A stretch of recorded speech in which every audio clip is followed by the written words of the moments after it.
Hello, and welcome back to Titbit of Torah. When I was growing up, we had a sign in my house that said, "Don't try to understand me, just love me."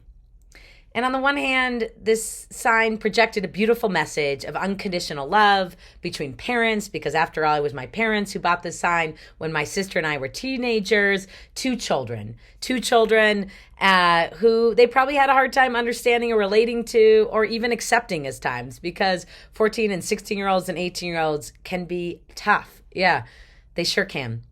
And we see that kind of unconditional love in this week's Torah portion, Parashat Toldot, between Isaac and Rebecca, who love their children. The Torah tells us that Isaac loved Esau and that Rebecca loved Jacob. And they each find one child that they can relate to a little bit more. Esau liked game, Isaac liked being in the tent with his mom. But they truly, unconditionally loved our children because that's a parent's job.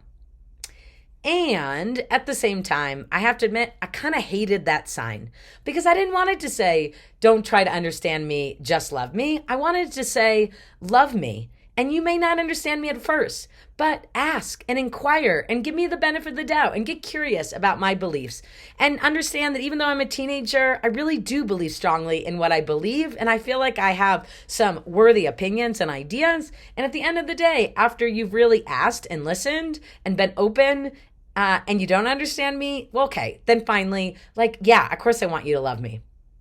And not all of that would have fit on a sign. Even if it did, no one would have probably would have bought it. But I think that kind of wisdom about asking is so important, and particularly right now. Yesterday I was at the March for Israel in D.C. And one of my favorite parts about the march, as one of the things that just helps me get through this difficult time of Israel at war, is listening, of asking people, where are you from? What brought you here? And just noticing how people show up and being really open to different opinions and holding all that without judgment. And as judgment may come up at times, trying to just observe that and notice that and lean into it by asking more. Lidrosh, to inquire. That's exactly what Rebecca does in this week's Torah portion. Just a few lines into the start of the Torah portion, Rebecca is struggling. First of all, she struggled with barrenness. Finally, she gets pregnant, and then she's in pain. The twins are struggling inside her womb. She's feeling awful. She reaches that point, like so many of us reach in pregnancy, when we just feel like, get these things out of me. These things meaning our child or children. And she says, Im ken lama ze anochi. If all this is true, if all this pain is true, why do I exist? And then, what does the Torah say? What does she do other than asking this question? It says, V'telech lidrosh et Adonai. She went and inquired, asked, got curious, looked for answers to God. What a beautiful response. And then what happens? God answers and gives her some really helpful information that she is open to hearing. God says, there are two nations in your womb. Two separate people, and not only that, two separate nations will form. And the older one will actually have the power in the family, and the younger one will not. And not only does she listen, but she reorients her life according to this message and sets Jacob up to carry the blessing and the power in the family.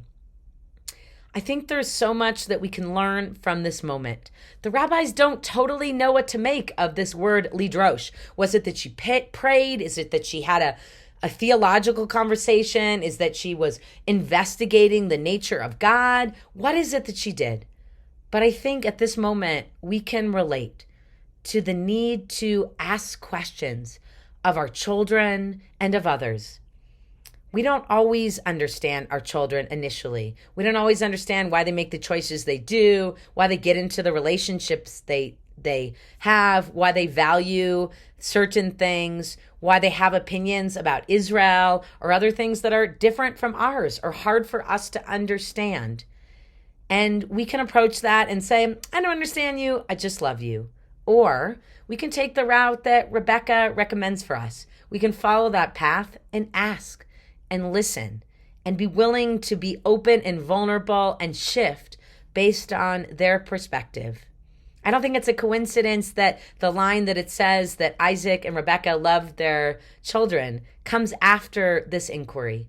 Perhaps the basis of love is not just unconditional love, but perhaps the basis of love is asking and listening. So as we enter this Shabbat, I hope that you can find a moment yourself to lidrosh, to inquire, whether that's of your children, your colleagues, someone that is similar to you, or someone that is very different of you, to ask and listen. And if you don't understand, to keep asking and to keep listening, because ultimately that is the very nature of love, and the love I think we need to rebuild this world with love. Shabbat Shalom.